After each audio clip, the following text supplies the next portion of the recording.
This is section 10-3. We're going to take a look at the arithmetic sequence. So today's goals, we're going to construct the arithmetic sequence.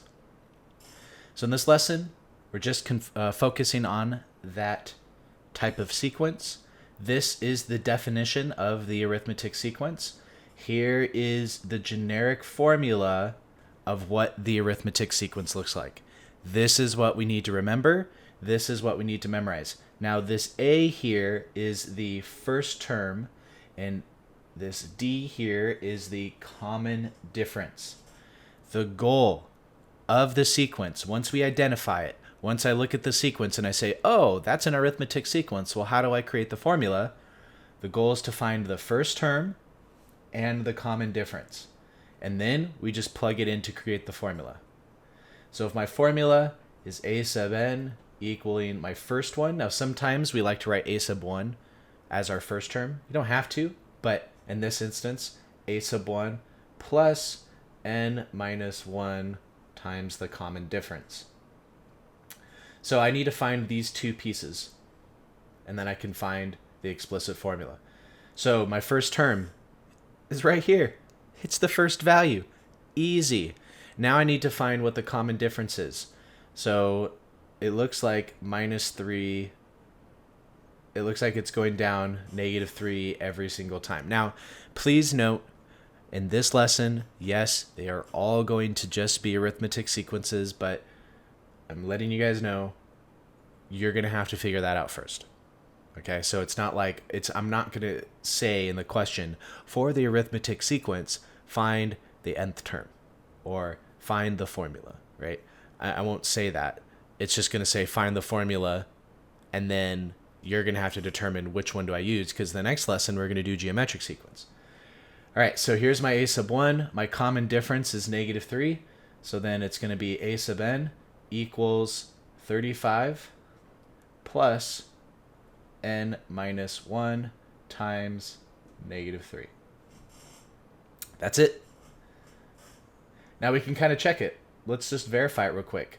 So a sub 1 would equal 35 plus 1 minus 1 times negative 3. Well, that's 0, so that's just 35. A sub 2, that's going to be 35 plus 2 minus 1 times negative 3. Well, that's 35.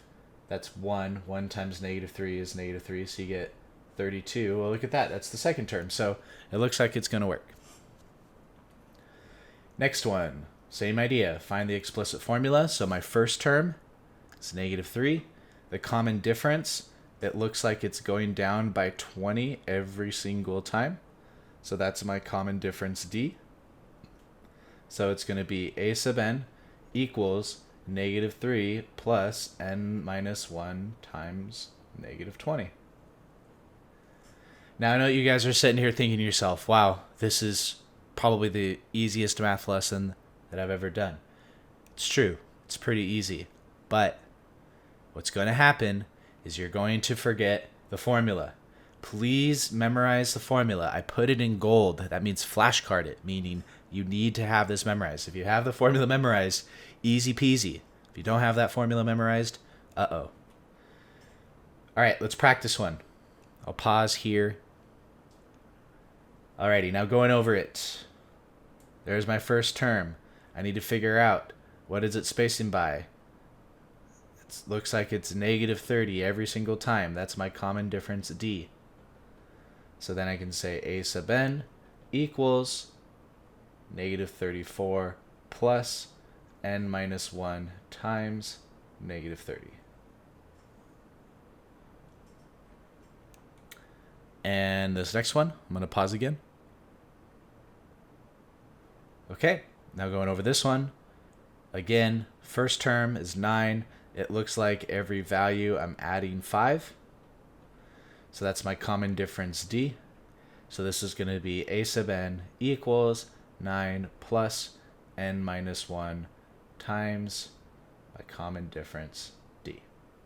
Now before we close, just analyzing this a little bit, the reason why we'd have to start with our first term is I have to start somewhere.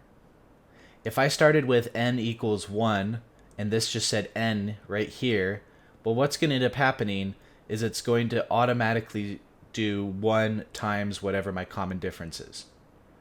Well, that's why I have to start with n minus 1, because this forces it to go to 0, which then starts you with your first term.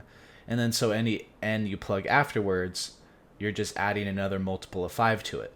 So because it'll be 0, and then 1, and then 2, and then 3, and then 4 times 5, 5 times 5, 6 times 5.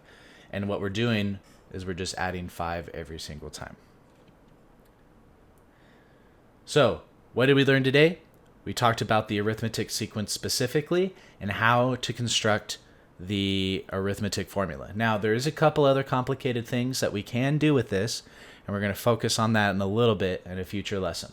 What are the 2 values that we need to form the arithmetic sequence? We need to know the first value, so the a sub 1, or the a, however you want to think about it, and we need to know the common difference d. This does conclude our lesson. If you have any other questions, please leave them in the comments.